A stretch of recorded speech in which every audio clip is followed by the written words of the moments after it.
All right, hello everybody, Red Earth team. Welcome to our weekly conference call. Matt Ham here, co-founder of Uprint Faith and Personal Development. We do these calls every single Tuesday at 11 a.m. Eastern, 10 a.m. Central, as a way to kind of keep you guys maybe clear off the windshield. Right? Bugs get on the windshield when you're going cross country, and sometimes you got to take a pit stop and clean off the windshield so that you can actually see. And that's what these calls are about. So I am glad to be with you guys today, as always. And as we've been doing this now for the last 5 months, I guess, maybe 6 months, going on 6 months, ton of great topics have come up.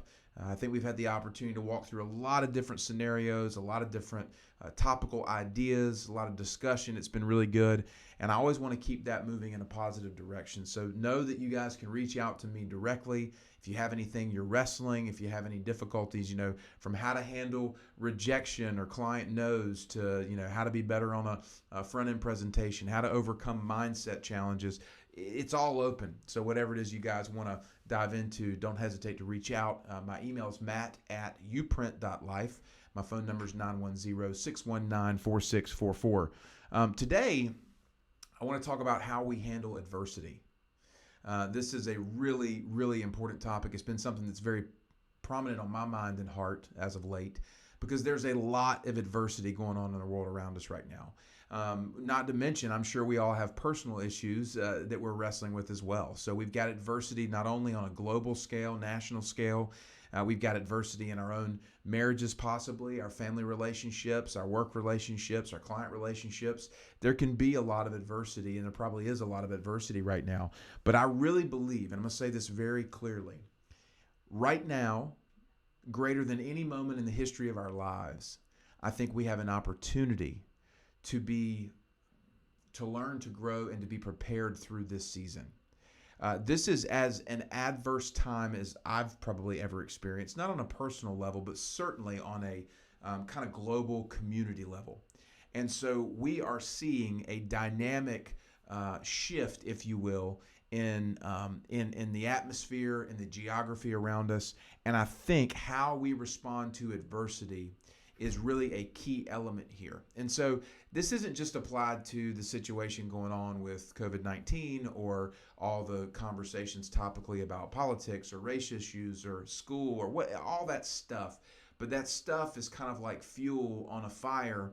And when we're dealing with our own adversity and we have adversity around us, how we respond says everything about who we are. And so the topic today is this: adversity reveals the heart. This is something that I have learned through the years in a very profound way. When you go through adversity, it has the opportunity and the power to actually reveal what's going on inside. When you face a difficult moment, a difficult situation, how you respond in that moment says everything about what's going on in here. Because if you are free from anger or frustration or condemnation, when adversity comes, then you wouldn't respond with anger, frustration, condemnation, these types of things. So when you have a moment in time that's a challenging moment, it could be with your finances, it could be with a client, it could be with rejection, it could be with social issues, there's so many different things that it could be. But how you respond says a lot about what's going on inside here. So adversity actually gives you the opportunity to change something about yourself that you don't like. The question is are we willing to let those adverse moments and situations actually transform us, or are we kind of complacent to kind of stay where we are? It's just like, I can't deal with this right now. I just got to go on to the next thing. And so it's like we sweep all of these issues under the rug and stay busy with our lives and never address the heart level things that are revealed when we have these moments, And so we don't grow beyond them, and they'll end up coming back to bite us, 2, 5, 10, 15 years down the road when all this stuff kind of piles up. I know that my wife and we had this in our own marriage. It's like we didn't deal with issues for like the first 5 years of our marriage until all of a sudden those issues had like piled up under the rug, and the rug was like a mountain in our living room, and we had to deal with it, and it was not fun. It would have been better to deal with it along the way than to let it all pile up. That's part of my own personal testimony. But I want to focus on it from this perspective today, okay? So if adversity reveals the condition of the heart, I want to ask you a challenge question. How did you respond to the most recent adversity in your life? Did you respond with joy, or did you respond with complaint? Think about that for a second. Did you respond with joy, or did you respond with complaint? Now, you're probably going to say, well, that's stupid. How do you respond to adversity with joy? Right? Everybody complains when difficult things happen, don't they? Isn't that just the way it is? Well, actually, no, that's not the way it's supposed to be. There's a great Bible passage and a great story that I'm going to teach from today in Numbers 11, but it's under the context of there is a letter written by the Apostle Paul to a group of people, and he says, count it all joy, right? Paul talks about being joyful, rejoice always. The count it all joy is actually James, Jesus' brother, when he's writing. But Paul says rejoice always. So rejoice always and count it all joy, same thing. So we have a kind of truth precedent here that says count it all joy, rejoice always. Well, how the heck are we supposed to do that in the face of adversity? What does that actually mean? And what we're not talking about is like putting on a fake smile and just being like, my life sucks, but I'm going to have a better mindset. That's not what we're talking about at all. The power of positive thinking does not work.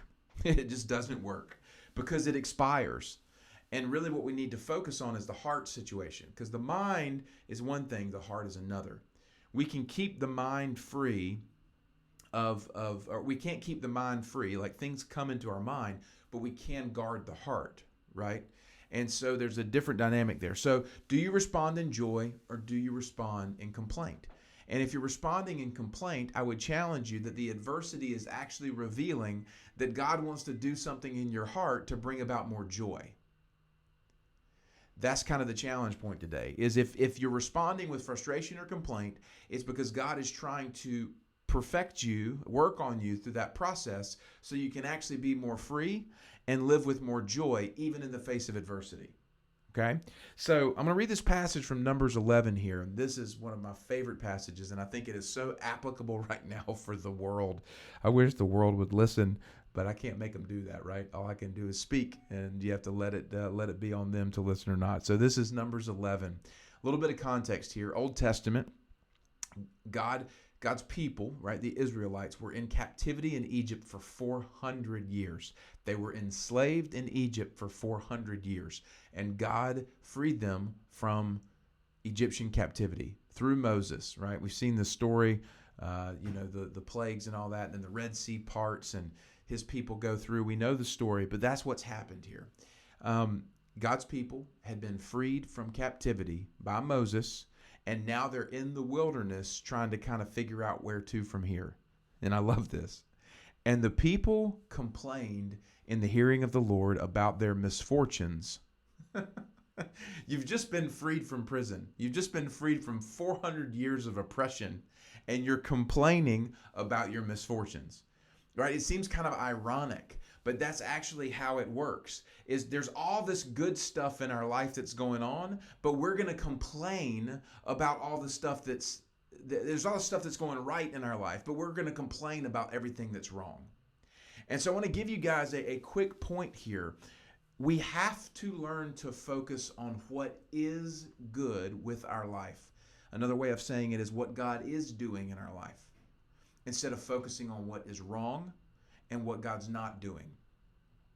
And this is a perfect example here, because the people had so much that God had done for them, was doing for them, but they're complaining about their misfortunes. So what's being revealed through this adversity situation is that their hearts are jacked up, that they got some ugliness going on in here that the Lord's trying to deal with. And here's your Old Testament story. It says the fire of God burned among them and burned up some of the outer portions of the camp. So like God's not putting up with this. He's like, I ain't having it. They had a fire in the camp. Some people passed away. But there's the interesting piece. This is Numbers 11:4. And the rabble that was among them had a strong craving. So the rabble, there's a rabble that was among the people. You know, the rabble are the naysayers. The rabble are the cynics. The rabble are the critics. The rabble right now is the daggum media and everybody else losing their mind all around us. The rabble is the one that's complaining all around us. But the people are listening to the rabble, and all of a sudden they go, hey, wait a second. You've been giving us this manna to eat. We don't want this anymore. We actually want some meat. And Moses, as a leader going on in the story here, he hears everybody's complaints, and Moses is like, I'm done. I can't put up with these people anymore. Nobody wants to listen to me. He actually asked God to kill him. And isn't that leadership sometimes? When you're trying to lead people who aren't listening and they complain all the time, Moses says, just go ahead and kill me. Just go ahead and take me out because I can't deal with these people anymore. The rabble got into the camp. Now they're complaining about their misfortunes. And, you know, this is actually what's going on in the world right now. And a lot of leaders are like, I don't know what to do. You can go ahead and kill me. Take me home now. I'm ready to get out because I can't deal with it. Right? But this is interesting. The Lord actually answers Moses and says, fine. This people, they're complaining about their deliverance from captivity. They're complaining about all this stuff. And now they're complaining about the bread I've given them, the food I've given them, the provision that I've given them every day. I'm going to give them so much meat that they're going to choke on it. I love this. And so they're complaining about wanting meat. And it says, and the Lord sent a wind and brought quail. So you got like 1 million people in the desert here, and they're complaining about meat. So the Lord sends quail, and the amount of quail that he sends is astronomical. People overlook this story. I think it's amazing. It says that the least person in the camp gathered 10 homers, which is a measurement of 6 bushels. The least person gathered 60 bushels of quail. The least. And there's 1 million people. So you're talking about like 60 million quail that the Lord sent into the camp. And so the people end up eating this, right? This quail, and they eat so much of it that they actually start choking on it. And it's just amazing. And so I share that story because it's a really profound moment, I think, for us, both in the position of the Israelites, those who are complaining about everything that's going on around us, but also in the position of the leadership. Because when you're trying to lead people, even when you're trying to lead yourself, and you've got the rabble around you, people who make a bunch of noise, people who want to criticize and condemn, it's easy to give in to the rabble and say, I don't have the strength for this, I'm just done. And people cash in their chips and they quit. They quit stepping into this process of being purified and growing through adversity. Instead, they let the adversity define them instead of defining themselves through it. And so that's kind of the idea, is if adversity, you faced adversity, and when you face adversity, it's revealing something about you that needs to change if you're willing to look at it from that perspective. And you can choose joy in the moment. Even if it's a difficult season, you can choose joy because you know that something good is going to come of this, even if that good is you actually growing through it. But here's the challenge, and this is where I want to close this up. Last week, on last week's call, we talked about generosity. And I was making the statement that you have to tie your work to something greater than yourself. You have to think about how you can begin not only to sell houses and, be a better husband or wife, or, be better at this. It's not about behavior. How can you begin to live in such a way that what is in you, the good, the desires that you have in you, are flowing out of you generously to transform the geography that you're in? How are you living, and how are you connecting your work to a deeper sense of why, to a deeper sense of purpose that is about being used to pour out and literally change the environments that you're in, change the workplace you're in, change the relationships you're in, change the community you're in? That's the purpose of life. It's generosity, right? And here's the interesting piece. As I said last week, that you cannot be generous unless you are truly grateful for what you have. Because otherwise it's like, I don't want to do this, but listen, I'm going to give him or her this because I have this much. Gratitude goes, oh my gosh, I'm so blessed. Everything I have is I've been given. It's good. And then the generosity flows from that. So along the lines of this concept of joy and complaint and how adversity reveals the heart, I would challenge you guys. Do you live a life of gratitude? And not just a simple, yeah, I keep a gratitude journal, or do you have a deep sense of appreciation and gratitude in your life? Because joy is actually born out of gratitude. Joy is born out of this sense of gratitude. And so I think what I'm seeing in the earth right now, which is what I want to challenge you guys to, is I'm seeing adversity revealing a complaining heart. So when I see people complaining on social media, or my neighbors or peers or wife or whoever complaining, I'm like, this adversity that they're experiencing is actually revealing something about the condition of their heart. And that condition of their heart is showing that they have more complaint on their heart than they do joy. And they have complaint on their heart because they don't have gratitude. There's a missing element of gratitude. In fact, they're entitled because they believe that they deserve these certain things. I don't deserve for this. We don't deserve for this. This isn't fair. So they're living their life from this place of fairness and equality and all these different things that actually aren't about like the truth of life. Like, it's not fair. It's not easy. Things are not always equal. I'm not talking about like voting rights and stuff. I'm talking about like what you walk through. Your journey is your journey.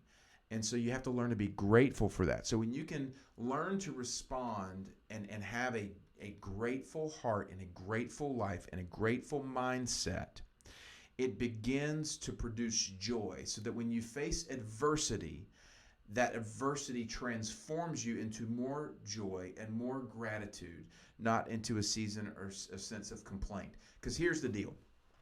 If you're going to buy a car, or you're going to buy a house, or you're going to buy groceries, do you want to work with a salesperson who is negative and complaining and self-focused and entitled? Or do you want to work with someone who is joyful and grateful and others focused? So think about this as it affects your own operation as you operate every day in your sales roles.